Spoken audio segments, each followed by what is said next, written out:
Yesterday, the Ford government announced its new plan for sex ed and physical health for students. And it is meeting with mixed reaction. Some people saying not much has changed from the Liberal idea that was put together in 2015. Some people saying it doesn't go far enough. Joining us now is the Minister of Education, Stephen Lecce. Thank you very much, Minister, for joining us today. Thank you. Good morning.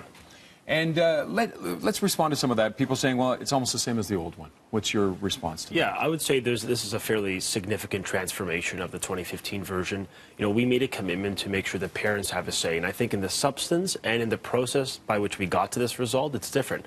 On the process, I think for many families in Ontario, they want to make sure that we have an updated modern curriculum that keeps their kids safe. However, when the former Liberal government introduced that health curriculum, it didn't really give parents a say. And I think for a lot of parents, they felt disenfranchised from the process. We launched the largest consultation in the history of the province. But they did do consultations at the time. They did, but I don't think they were authentic. Many people perceived that the curriculum was written before the consultation commenced. And I think that's a bit offensive intellectually for voters out there, that they should have a say, that the democratic expression, the people we represent should have a say in how we develop public policy. And on the substance, there's a significant amount of new material, from concussions to mental health, going from kindergarten to grade 8, to areas like online safety, where we talk about human trafficking. These are all components that are materially new, that weren't emphasized sufficiently, or they're literally new material. We also talk about physical safety, like concussions, where we've seen a lot of young people on the playgrounds getting injured. So there's a lot of progressive elements of this that I think really make good sense, that's going to keep families safe, keep kids safe in and out of the classroom.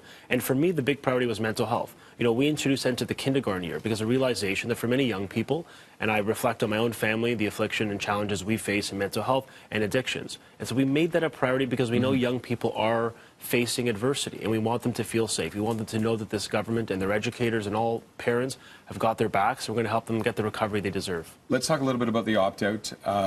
Boards and teachers had said they wouldn't follow through with that before.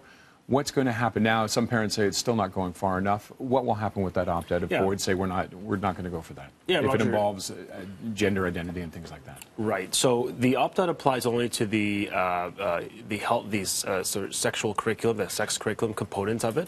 And that really existed in a bit of a dispatched way under the former Liberal government. You know, some boards did it, as you know, some boards did not. What we're simply doing is we're standardizing the process, or sort of creating a framework so that, you know, if you go on one side of the border into another school board to the one neighboring, you have the same process, the same standards, and the same expectations for parents. So we're going to be applying that. And as you know, that the sexual health curriculum, that's really often and historically always taught in the second half of the year in January. So we're giving educators sufficient time to get, you know, beefed up on the content. We're providing professional development, but more importantly, we're giving time, you know, I guess almost half a year at this point, to have boards implement that policy so that they follow those regulations, because we think parents should have a say in the content, particularly on sensitive matters that their kids see. But what will happen to boards if they say they're not going to follow it?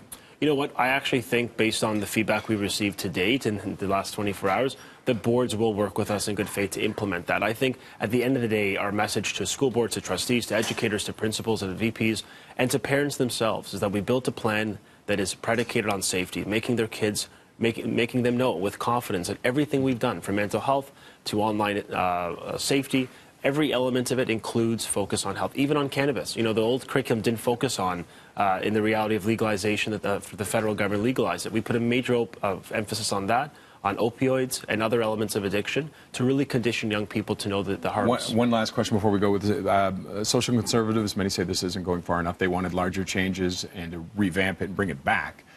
What do you say to them? You know what, I always said I refuse to see the world through hyphenation. I mean, I think we are one citizen. We live in this country. My parents came here seeking economic opportunity, freedom, and equality. Those are foundational Canadian principles. That is reflected in this curriculum, where every child, irrespective of faith, of heritage, of orientation, of place of birth, of income, it really doesn't matter. We want them to know they should see themselves in this curriculum, that we want to optimize their potential, that we support them irrespective of our difference.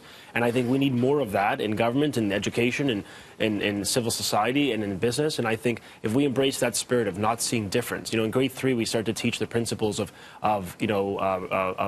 obvious and non-obvious differences that exist, and we're trying to condition young people that it doesn't really matter. You know, human dignity is inherent. It doesn't matter about how we look at each other. If you wear a hijab, if you're a person of faith, if you have a certain color of skin, we want them to know that at the end of the day, that they have equal opportunity to achieve their potential. And that's the mission of our government. It's what the Premier has encouraged all of us to do. And I think we've landed in a place that's going to help kids stay on track and stay safe. Minister, thank you very much for joining us this morning. We Thank you. appreciate you taking the time.